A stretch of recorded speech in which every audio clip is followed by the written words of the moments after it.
Asante sana. Majina yangu naitwa Pastor Kanyale ama Prophet Kanyale. Singetaka sana kuongelea mambo ya Betty Bayo ama mama wa watoto wangu. Sikuwa nataka kuongea hiyo maneno. Na ndio maana ninajua mambo mengi lakini nimenyamaza kwa sababu nilikuwa nataka tukunyamaza.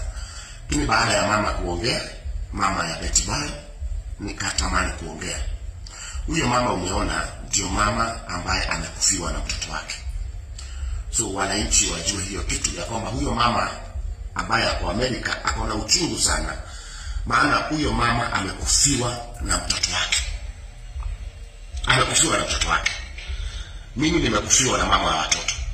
Tash amekufiwa na aliyekuwa mke wake, maana walikuwa wameachana miezi 3 za mwisho. Lakini huyo mama huyo ndio mtoto wake. Na mimi ningeomba